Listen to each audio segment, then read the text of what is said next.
Bonjour, donc aujourd'hui l'électromagnétisme en 20 minutes. Dans l'électromagnétisme il y a électro, l'électricité, on y viendra tout à l'heure, et magnétisme. Alors le magnétisme on le connaît surtout parce qu'on a tous joué quand on était petit avec des aimants, et on sait très bien que les aimants ça se colle quand ils sont dans le bon sens, et sinon ils se repoussent, voilà, donc il y a une interaction, ils interagissent, et évidemment moi là j'arrive à sentir, grâce au petit aimant blanc, j'arrive à sentir l'influence du petit aimant noir, mais je peux pas trop vous le montrer. Heureusement, j'ai ici un aimant largement plus gros et grâce à lui, je vais pouvoir vous montrer ce que ressent le petit aimant blanc. Hop. Donc on voit que manifestement, il se retourne. On a l'impression qu'il existe quelque chose autour de ce gros aimant, quelque chose qui fait s'orienter le petit aimant blanc. Ce quelque chose qui est invisible, a priori, et qu'on peut imaginer être là, même si j'ai pas un petit aimant pour le sentir, c'est ce qu'on appelle le champ magnétique. Donc autour de cet aimant, il y a un champ magnétique. Alors, c'est chouette, un petit aimant, mais c'est pas hyper visuel. Il y a moyen de faire quelque chose de beaucoup plus visuel en utilisant de la limaille de fer. Alors je vous expliquerai après pourquoi ça prend cette forme-là. La limaille de fer, c'est essentiellement juste de la poudre de fer. Et quand on l'approche de l'aimant,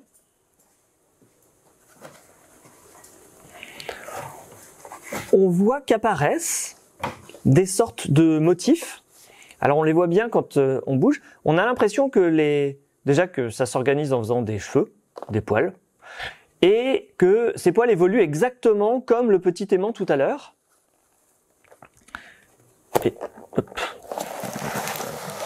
Et ça nous donne une idée un peu plus précise du champ magnétique qu'il y a autour de l'aimant. Alors pourquoi est-ce que la limaille de fer elle s'organise comme ça? C'est parce qu'en fait justement c'est du fer. Le fer c'est pas des aimants mais c'est un matériau qu'on appelle aimantable. En réalité chacun des petits atomes de fer qu'il y a dans la limaille de fer qu'il y a ici ou dans ces billes, chacun des petits atomes de fer est un petit aimant en lui-même. La seule chose c'est que quand ils sont loin de n'importe quel aimant, ils sont orientés n'importe comment, ce qui fait qu'ils ne possèdent pas d'aimantation et donc les billes de fer ne collent pas. La seule chose, c'est que quand on approche un aimant, le fer, en fait, tous les petits atomes s'alignent, tous les aimants qui sont contenus dans la boule de métal s'alignent et la boule devient un aimant et c'est pour ça qu'elle est attirée par l'aimant. La preuve, c'est que c'est capable d'attacher une deuxième bille, puis une troisième, mais si je relâche, l'aimantation disparaît. Donc ça, c'est ce qu'on appelle des matériaux aimantables et c'est ce qui se passe ici. Si on a des structures en forme de cheveux, c'est que de proche en proche, la limaille de fer se transforme en aimant et ainsi elle suit ligne de champ. Maintenant, on va voir qu'il y a d'autres façons de produire du champ magnétique. Ça s'est vu que je m'étais enfoncé. Il y a une autre façon de créer du champ magnétique, c'est d'utiliser des courants. Ici, j'ai des fils de cuivre. Alors, c'est un fil de cuivre qui fait 10 fois le tour. On appelle ça 10 spires. Et je vais l'alimenter avec un courant pour détecter le champ magnétique. Ici, il y a une boussole qui indique qu'il y a déjà un champ magnétique dans la pièce à cause de tout ce qu'il y a autour et puis du champ magnétique terrestre. Donc, il y a déjà un champ magnétique, elle est alignée dessus. Mais ce qu'on va voir, c'est que quand je vais mettre le courant dans les spires, l'aiguille est déviée. Et ça, c'est le signe qu'il y a un champ magnétique nouveau qui est apparu. Et ce champ magnétique nouveau, il est créé par les spires qu'il y a ici. Si je change le sens du courant, la déviation de l'aiguille change aussi de sens. Au lieu d'être déviée vers la gauche, elle est déviée vers la droite ou l'inverse. Et donc ça, c'est le signe que le champ magnétique a changé. Il a changé de sens. Et en réalité, ce qu'on peut dire globalement, c'est que quand on a une boucle de courant, donc du courant qui fait une boucle, on a en fait comme un aimant dirigé comme ça, avec un pôle sud et un pôle nord, équivalent. Donc une boucle de courant, c'est équivalent à un aimant. C'est pas très visible là.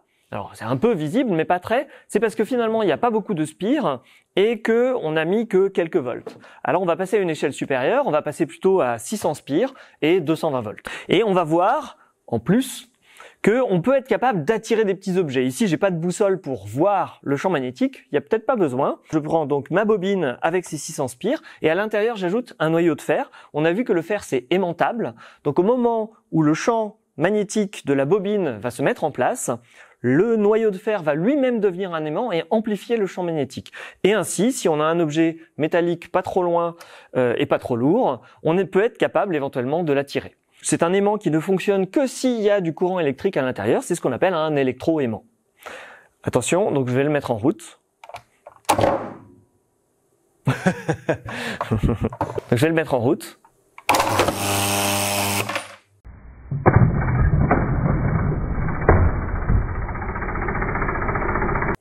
Et voilà, comme on peut le voir, en réalité un électroaimant c'est quelque chose de très puissant. On arrive à des champs magnétiques qui sont facilement de l'ordre de grandeur de ceux qu'on a vus avec l'aimant permanent, mais c'est super pratique parce que ça ne marche que quand on veut. On va voir maintenant, on peut rajouter dans l'équation quelque part un troisième élément, ça va être le mouvement. Alors ce qu'on appelle le courant électrique, c'est en fait des particules appelées les électrons et qui circulent dans les fils électriques. Les fils électriques, pour les électrons, c'est un endroit où ils ont le droit de bouger librement. Et donc, quand on dit qu'il y a un courant électrique qui passe dans un fil de cuivre, par exemple, qui est très conducteur, eh bien, il faut imaginer tout un courant d'électrons, un peu comme des molécules d'eau finalement, mais ici c'est des électrons qui sont poussés dans le fil et qui circulent. Et ce que moi je voudrais vous montrer, c'est l'effet du champ magnétique sur ces électrons. Pour ça, évidemment, les électrons c'est petit, c'est un peu invisible, mais heureusement, on a ici un oscilloscope. Un oscilloscope, c'est essentiellement un canon à électrons qui est situé à l'arrière de l'appareil et qui bombarde un écran ici. Et il y a un mécanisme de balayage qui fait qu'on va balayer différentes parties de l'écran. Là où les électrons arrivent, l'écran s'allume et c'est comme ça qu'on peut voir, quelque part, le faisceau d'électrons arriver. Donc maintenant, je vais prendre un aimant et je vais le balader devant l'écran. Et ce qu'on voit, c'est qu'on change complètement la ligne, l'allure de la ligne, on peut même la couper. Ça, c'est le signe que quand les électrons arrivent dans le champ magnétique, ils sont perturbés et plus précisément, ils tournent. Et comme ils tournent, ils arrivent plus à l'endroit prévu sur l'écran. Donc ils arrivent un peu n'importe où, voire même, pour les électrons, certains électrons sont carrément repoussés. Ils font un demi-tour. Et donc c'est pour ça que la ligne est parfois coupée. Pour être plus précis, quand on a un électron qui arrive, alors je vais dessiner l'électron comme ça. C'est une petite bille. C'est assez imparfait, mais ça ira. Qui arrive, alors quand je dis qu'il arrive, voici sa vitesse initiale.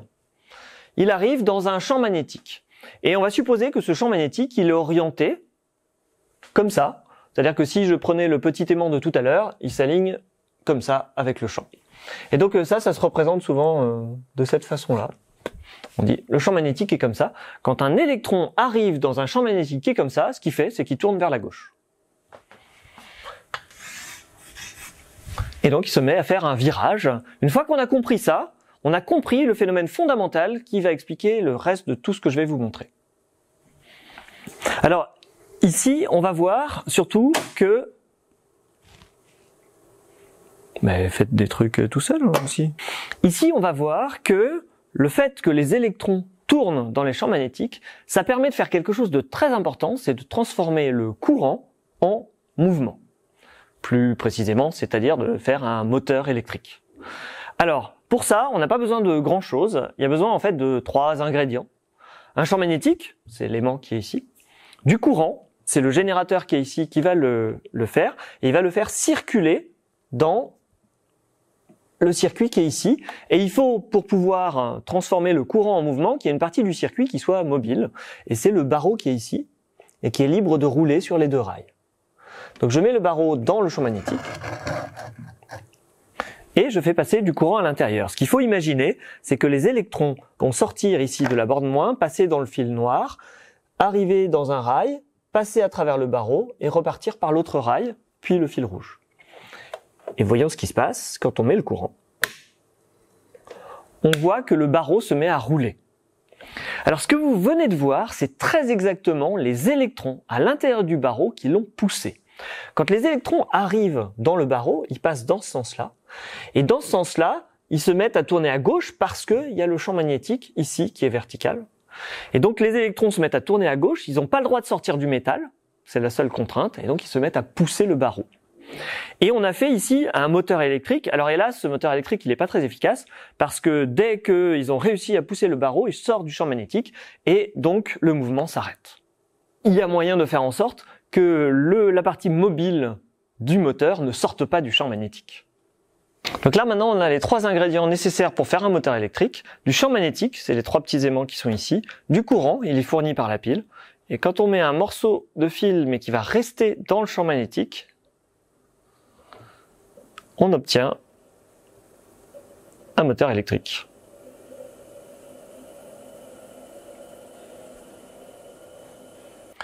On vient de montrer que grâce à la propriété des électrons de tourner dans un champ magnétique, on pouvait transformer le courant en mouvement. Maintenant, on va montrer qu'on peut faire exactement l'inverse.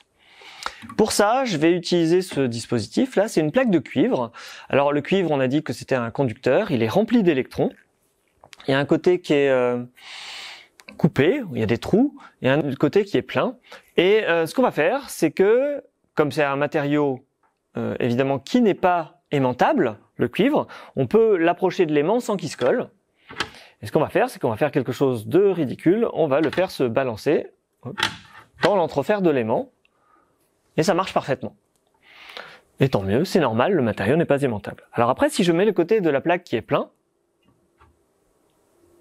ce qu'on voit, c'est qu'en fait, ça marche pas aussi simplement. Alors, on est d'accord qu'ici, la plaque ne frotte absolument pas sur l'aimant.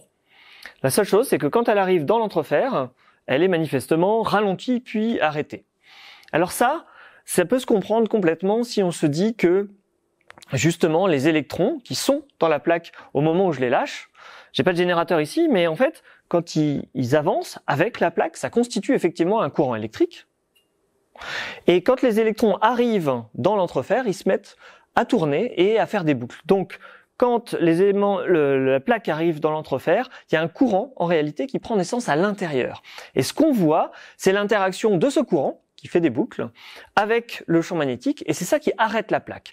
Donc, le fait que la plaque s'arrête, c'est le signe qu'il y a des courants qui arrivent à se développer. Le fait que finalement ça ne marche pas quand on va prendre l'autre côté de la plaque, qui a des trous, c'est le signe qu'on a réussi à empêcher, alors il y a moins de cuivre, mais on a aussi réussi à empêcher, vu la forme de la plaque, les courants de prendre naissance.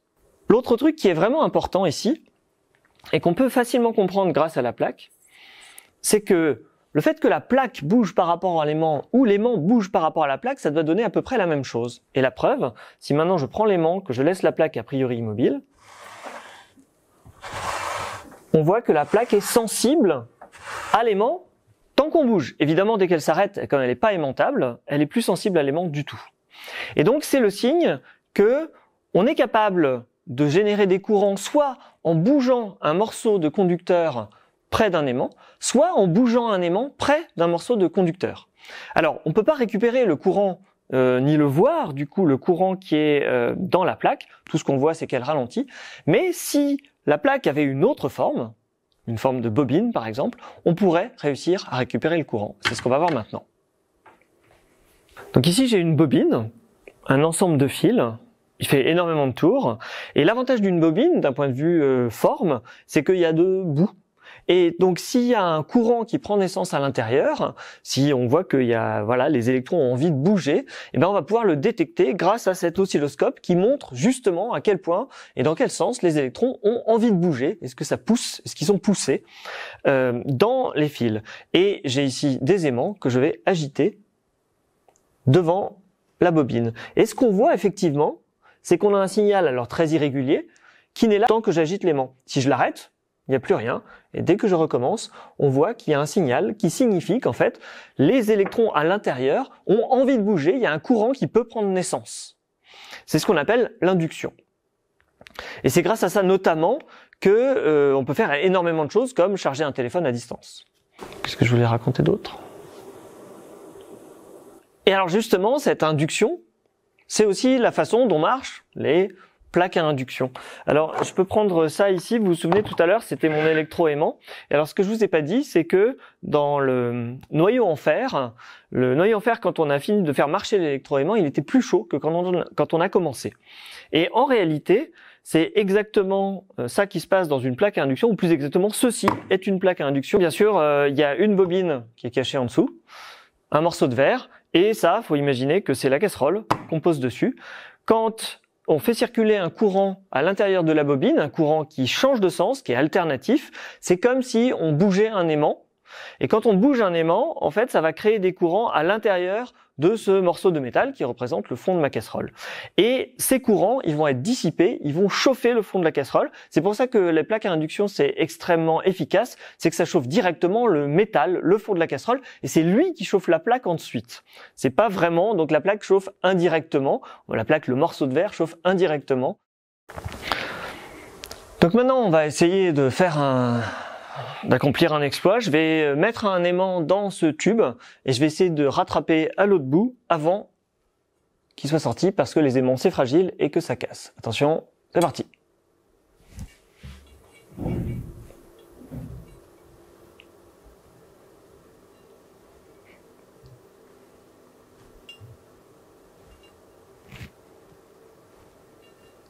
Ça y est. Donc j'ai réussi. Alors en réalité, ce qui s'est passé, là, bon évidemment, c'est que l'aimant est descendu extrêmement lentement et vous pouvez comprendre avec tout ce qu'on a vu jusqu'à maintenant ce qui s'est passé.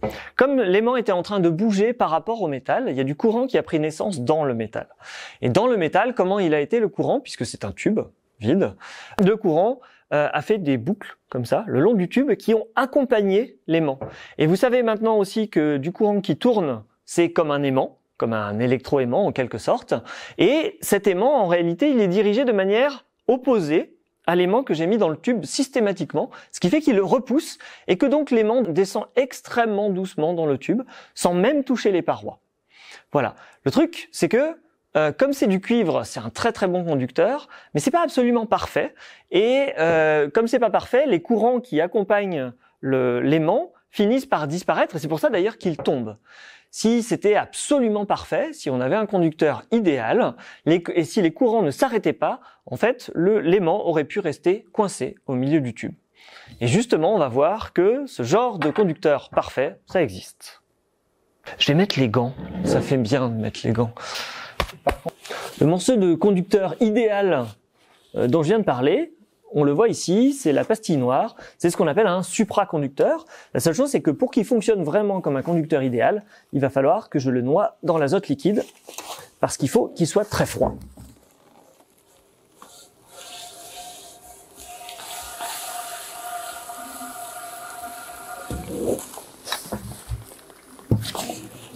L'azote liquide est en train de bouillir.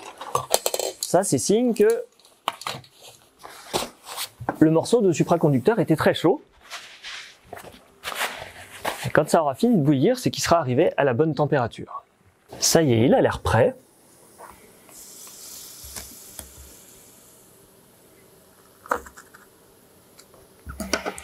Et je vais approcher de ce supraconducteur un petit aimant tout rond. Et hop, quand je l'ai approché, il y a des courants qui ont commencé à prendre naissance dans le supraconducteur, se sont mis à tourner de manière à compenser, enfin à repousser la petite bille. Et comme ils se sont jamais dissipés, eh bien la petite bille, elle flotte en l'air. Voilà, on a vu l'essentiel. On a vu que l'électromagnétisme, c'était quelque chose finalement d'extrêmement utile dans la vie de tous les jours, même si on ne le sait pas forcément, puisque c'est au cœur des centrales, c'est au cœur de la deuxième révolution industrielle, globalement, celle de l'électricité. C'est ça qui permet de produire de l'électricité à partir du mouvement. C'est ça qui permet de retransformer cette électricité en mouvement dans les moteurs électriques, de faire marcher les trains, les plaques à induction, ce genre de choses. Et aussi de faire des choses assez fun, comme faire voler des petits aimants. Et en parlant de faire voler des petits aimants, on va jusqu'à faire voler des trains, en fait. Et c'est comme ça qu'il y a des trains à lévitation magnétique qui existent. Voilà. Faites de la physique.